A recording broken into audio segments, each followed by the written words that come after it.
Hello guys, જય શ્રી કૃષ્ણ. કેમ છો બધા? હોપ કે બધા મજામાં હશો. સવારના વાળ ધોયા છે પણ કૂચ કંઈ કાઢવાનો ટાઈમ મળ્યો નથી. અત્યારે વાગી ગયા છે બપોરના 1:30 અને હું શું જમું છું એ હું તમને બતાવું. જમવામાં છે મમરા, ટમાટર, થોડીક તીખી વેફર હતી એ, ધાણા, સેવ, પછી બીજું મગની દાળ હતી તો એ થોડીક નાખી. મારી છે ને વન ઓફ ધ ફેવરિટ વસ્તુ છે ને આ છે જમવામાં. રોટલીના શાક ના આપે ને તો ચાલે, પણ આ હોય તો વધારે મજા આવી જાય, એના જેવું છે મારું તો. અને મમ્મી છે ને પ્રાંશુને અત્યારે નવડાવે છે, કારણ કે એને પોટી કરી તો પછી ભાઈને નાવાનું બાકી હતું. આજે થોડુંક સ્વિન્ટર છે ને તો અમે લેટ નવડાવીએ, તો એવું બધું ચાલે છે. અને અમારી કોમેડી રીલ્સ બધા જોજો, લાઈક કરજો, શેર કરજો, ચેનલના નવા હોય તો સબસ્ક્રાઈબ કરવાનું ભૂલતા નહીં. તો બસ આવી રીતે અમે નવા વિડીયોઝ તમારા માટે લેતા આવશું. જેવો ટાઈમ થોડો ટાઈમ મળશે તો થોડા નાના વિડીયો મૂકશું. ખબર નહીં વિડીયોની આ લાઇટ્સ ચાલુ છે ને તો મારા ખબર નહીં એમ જો ડબલ શેડ પડે છે.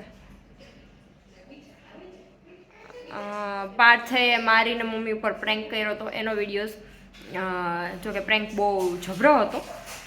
મને એટલી બીક લાગી હતી, મમ્મીને એટલી બીક લાગી હતી. તો એવો વિડીયો છે, હું આ મૂકીશ 1-2 દિવસમાં.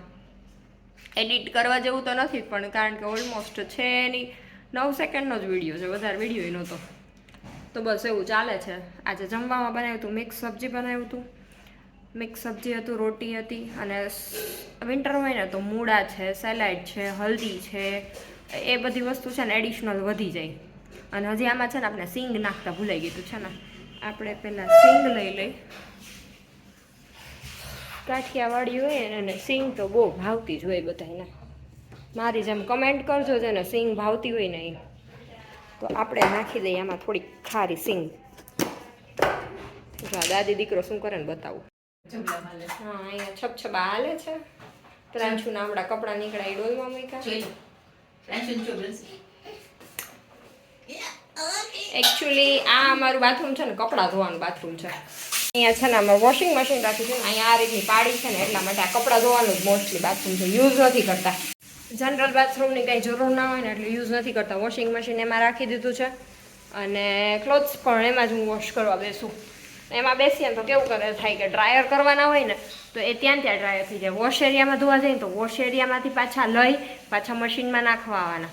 એના માટે ત્યાં બેસીને વોશ કરી નાખવાના. એટલે હું પહેલે અહીંયા જ્યાંથી રહીએ છીએ ને ત્યારથી હું એવું જ કરું છું. બસ તો આજ માટે આટલું જ છે. મારો વિડીયો ગમ્યો હોય તો વિડીયોને લાઈક કરજો, શેર કરજો, સબસ્ક્રાઈબ કરજો. જય શ્રી કૃષ્ણ.